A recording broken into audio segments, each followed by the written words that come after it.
Hello and welcome to GibReport. This time in the program we have music for you, we have fashion and the weather.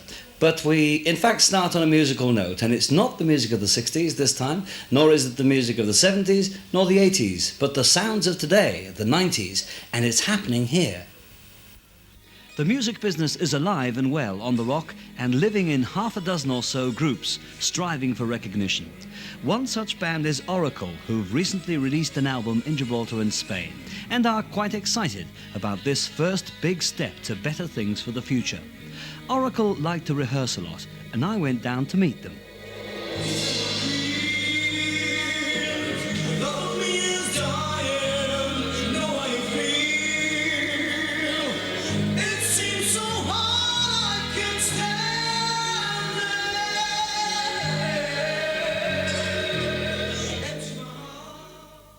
There is a sixth member, however, in Lionel Flater, their manager, come mother, father, come everything else. He's impressed with what Gibraltar has to offer. Gibraltar is limited to people, 25,000 inhabitants, but out of that 25,000 inhabitants, there is an enormous amount of talent here. And I find that, including my band, of course, that there are about 2 or 3 other bands, and there are a lot of musicians who are very, very talented. Unfortunately, these people do not get the opportunities that they should get, i.e. there's no rehearsal rooms for them, there's no advance for them from any source whatsoever, and of course sponsorship being a great thing for any musical band or any musician for that matter, there isn't any at all. So why do you think this is? Nobody wants to listen, about up-and-coming bands, just because they're heavy bands and they have long hair? Is that one reason, do you think? I think that is a great reason. You know, people tend to look at some of the boys with long hair and the torn jeans and the macho cut t-shirt image, and they think, well, it's a waste of time, why should we invest in this? But given the investment for these youngsters, you'd find that the youngsters really do put their hearts and souls into their music. I mean, to say, besides Oracle, which to me is the be-all and end-all of my music now, I've given up all my other bands bar one, but Oracle is the main one. There is HOT, which is excellent. They've played around for many, many years. The unfortunate part is that they haven't had the opportunity to be pushed from behind, i.e. management, funding or whatever. I've had to fund a lot of this myself. I've had some help, but I've had to fund a lot of this myself. So how are we going to do this, push a band like this forward? You've got a record out. That is obviously a good start. Now what? Well, we're signed to a Spanish record company because whether the Gibraltarian likes to think it or not, Spain it's like a home county. And it's a homeland, and you always start in the homeland. I mean, so for people to turn around and say, let's go to England because there's plenty of opportunity in England or America. In England, there's 30,000 bands a year trying to make it, and it's very, very difficult. In America, it's just the cost. I mean, so we would love to go to America, but it is the cost. Over here, Oracle have made a record, and it's a step in the right direction, and I think that Oracle are amongst the best that there are in Europe, given the opportunity, and I'm there to try and push Oracle as much as possible.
if you listen, thoughts that linger through your mind.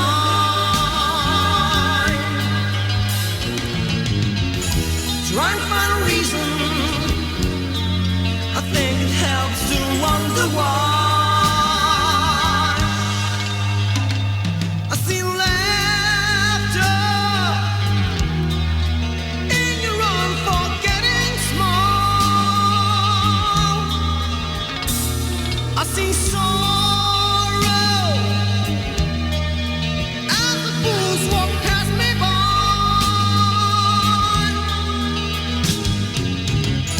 Remember in the evening when we said our last goodbyes.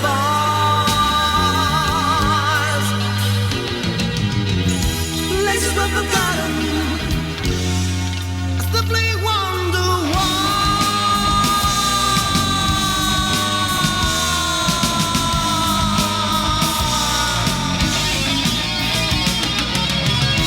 Do you remember how hard I tried?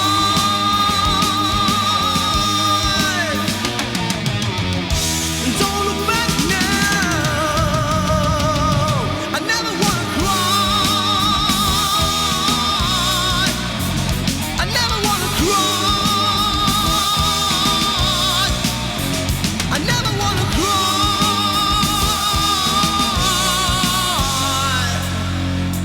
No, I don't.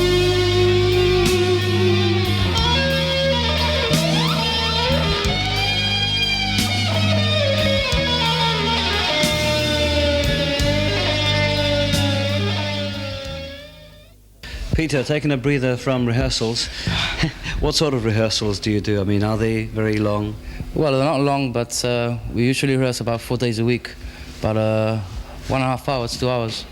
We do all our repertoire every night, and maybe we leave Wednesdays for the new songs that we're getting ready. So how large is the repertoire at this stage? At the moment, we've got about 17 songs, yeah, 17. Are they all yours? Yeah, all mine, Who writes? Yourself? yeah. Yeah, and Alan is giving me a hand now with the lyrics, and Pete also, but the music is all mine, yeah. You've been around now for a long time. Have you not got to the stage where you fed up and you said, I'm not doing it anymore, you just want to carry on, do you? Well, there's been moments that I felt like getting the guitar and smashing it against the wall, you know. But Mr. Flater and the boys will not be deterred. They will continue to slog away at it, rehearsing and writing and rehearsing, for that's the way they like it, whether or not the fans turn up. The true fact of it is that when the girls say, let's go for a walk up the rock, they all go after them. And they say, let's go for a walk down Caleta, they'll go down the Caleta. Yes. And that's the true fact of it, is that if the girls don't like the music, then the guys won't go. You can probably see the guys with long hair and heavy metal t-shirts and all that stuff. Yes. But when it boils down to it, it's the women. Musical apathy in our youth, according to Oracle. Come on, kids, get out there and enjoy the good music that's available. Over the past few weeks, there's been one subject that's been most on our lips. What's it been? Was it politics? No. Christmas? Not really. Not even the rubbish. There's one item that's pipped all those to the post, and that's the weather. We're keeping you in touch right through the day. The center of everything, Radio Gibraltar. It'll stay rather cloudy for the rest of the day, with just a few brighter intervals. Although dry for much of the time, a few light showers are likely. A few light showers around the rock. Another forecast bites the dust by courtesy of the Met Office down at the airport. A never-ending task is theirs, chasing the clouds and checking the wind speed. So how does it all come together? By sheer hard work and a lot of cooperation, pooling in information from everywhere. Cliff Mercer, one of the forecasters down at Northfront, filled me in on how it all evolves. What we've really got to do is to start off by mapping the weather over large areas, and to do that, this requires a fairly complex and worldwide organisation for observing the weather, and having observed it at a large number of places, there's got to be an international exchange of this data, and then somehow it's got to be represented on maps so that a forecaster at a glance can see weather over very large areas, and that's his starting point, and from then on he's got to decide how the weather's going to evolve and how it's going to move. So that's where we start with, by making the observations on a worldwide scale, and then exchanging this information and presenting it on weather maps. But how does it actually gather the information? These observations are made at a large number of places. They could be military airports, civil aerodromes, observatories, coast guards. In some cases, they're private individuals. And in some inaccessible areas, for example in the UK and the Welsh and Scottish mountains, we have automatic weather stations. Mm-hmm. And all this information finds its way to a central collecting area. For example, in Spain, all the observations would find their way to Madrid. In UK, they all get to Bracknell. In France, they all get to Paris. They're assembled together then in a complicated but fairly compact code, and then these observations are then exchanged internationally, so that once, for example, Paris has collected all the French observations, these will go on to what we call the global trunk system, and they are then broadcast worldwide, so that any Met Centre can call up information almost worldwide for its own use. So the information has to be passed on. That's right, from one yes. to another. From Gibraltar, for example, our observation goes back via satellite link to the headquarters at Bracknell. Most countries, the means of communication is through a teleprinter network. So, for example, if we took the example of Spain again, all the observations from Spanish weather observatories and stations would find their way to central collecting centres by way of teleprinter links. When can the job become difficult, or is it always the same? It's often difficult. Weather, as I'm sure you know, can settle down into certain spells, particularly down here in Gibraltar, of course. In the summer months it settles down into very long dry spells, and in that sense perhaps it's not too difficult, although because of the topography, the presence of the rock and the mountains, forecasting wind is quite complicated. But in the winter half of the year it does become very difficult, because weather systems develop and decay very quickly, they move very quickly, and they move in all directions of the compass, so that it can become very difficult tracking these weather systems, and more particularly deciding how they're going to evolve, whether they're going to become more active or whether they're going to decay. And this really is the main skill of the forecasting. Who do you provide a service for here in Gibraltar? Well, we're here essentially to provide meteorological backup for MOD, the Royal Air Force primarily, in particular providing weather forecasts of expected conditions on the airfield up to 24 hours ahead, so that inbound aircraft can have some idea of the type of weather that's going to be prevailing when they arrive, whether they're going to have difficult wind conditions, whether they're going to have low cloud and bad visibility conditions, and in particular here, of course, at Gibraltar, whether the wind around the rock is going to give serious turbulent conditions. So it's primarily for aviation, but we do have what we call a public service commitment. We provide fairly comprehensive forecasts for sailing, for yachtsmen, for shipping through and around the straits, and of course our forecast for GBC. One thing that we often see in the sky is your weather balloon that sometimes people confuse for satellites and things and Yes. UFOs. How often do they go up, and what in fact do they do? Well, the weather balloon that goes up from here 4 times in the 24 hours. At midday and midnight it's recording wind speed and direction, temperature and humidity, and at 6 in the morning and 6 in the evening it records just wind speed and velocity, up to considerable heights, up to perhaps 120,000 feet. It's part, again, of an international arrangement. I mentioned earlier that we have ground-based observations made worldwide. We also make observations of the upper atmosphere worldwide. The density of these observations is not quite the same as it is on the ground. For example, in the United Kingdom, the balloons go up from about 8 locations. They're time coordinated so that all the balloons go up at the same time each day, midday GMT, midnight GMT, for example. And in that way, we can collate and exchange the data from the upper atmosphere, so that whereas we draw and plot our charts of surface weather, we can also plot charts of weather, temperature, humidity, wind direction at various levels through the atmosphere. And in that way, with our satellite pictures, we can build up a 3-dimensional picture of the weather worldwide. And what say you about what people say when they make derogatory remarks about weathermen. Well, if he said it's going to rain, then it's going to be sunny, and vice versa. It seems to be a standing joke. Yes, it is. It's something I think the weatherman grows up with. There has to be very much a water off a duck's back attitude to it. My own feeling is that as time goes by, the meteorologist profession is going to be a more respected one now that we've got the really big computers working on it. There's no doubt there's been, no matter what the common joke may be, there's been a marked improvement in the standard of weather forecasting, certainly in the last 10 years with the advent of computers.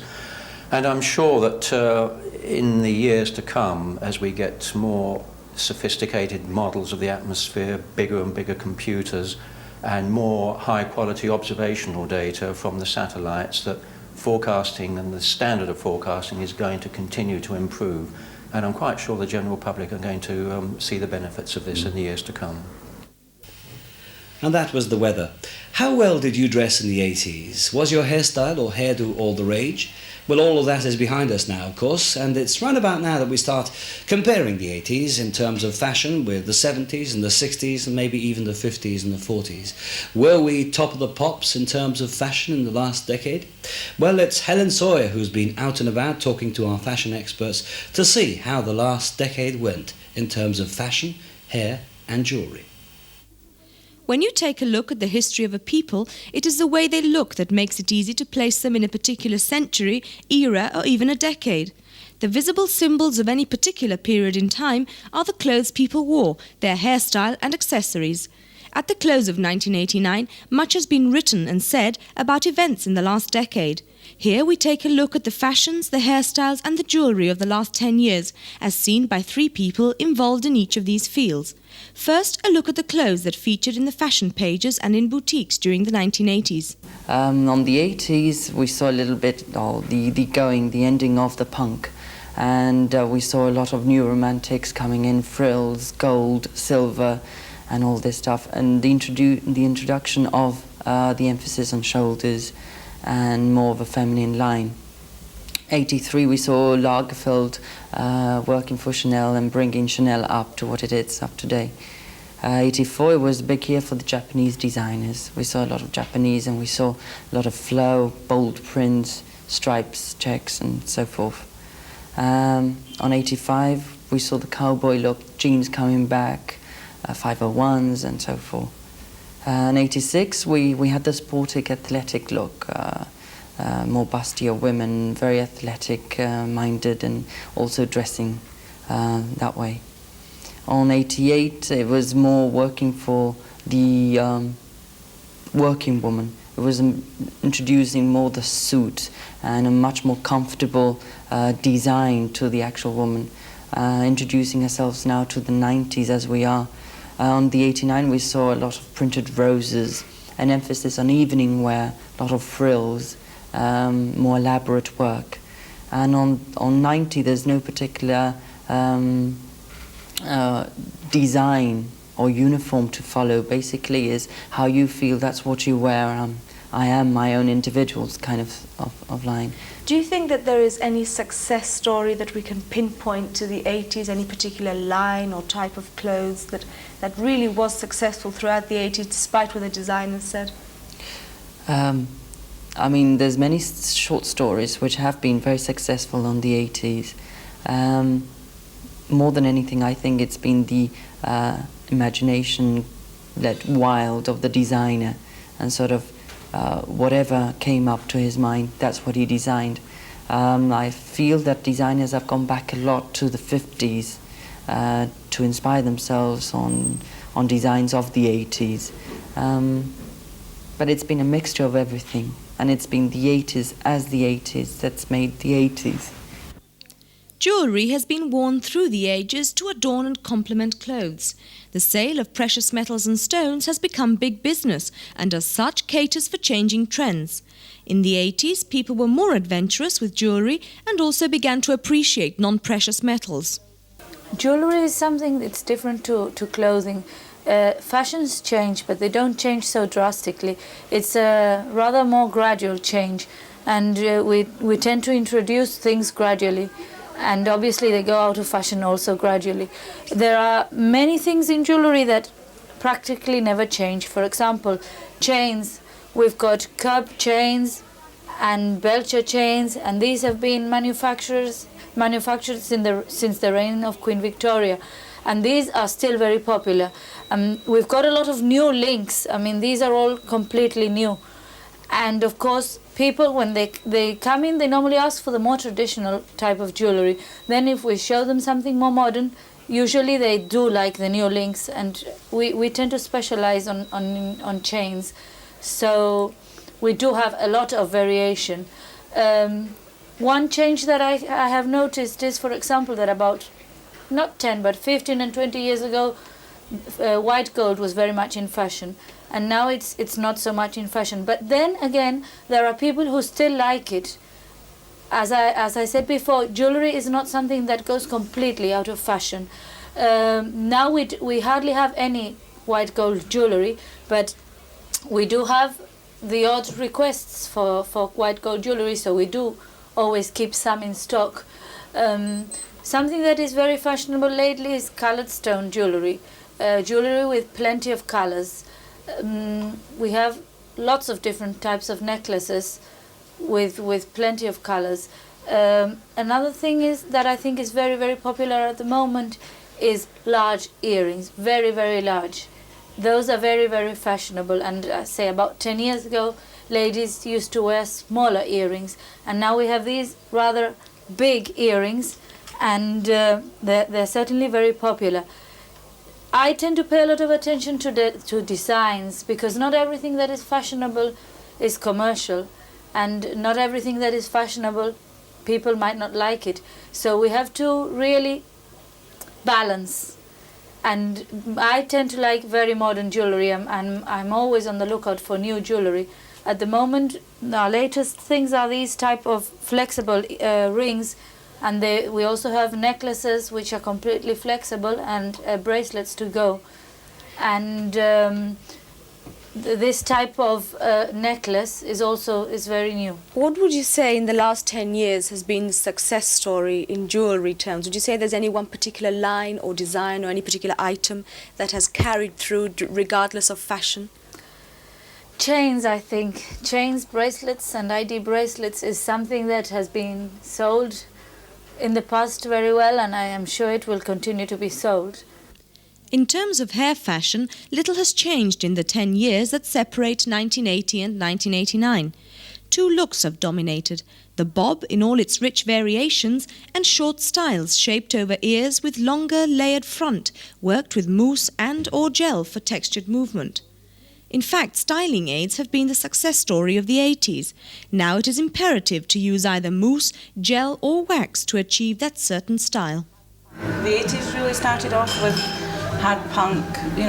Punk started off sort of late 70s and it came into the 80s, and it was just really severe, aggressive, outrageous hairstyles that to me they weren't artistic. I didn't like them.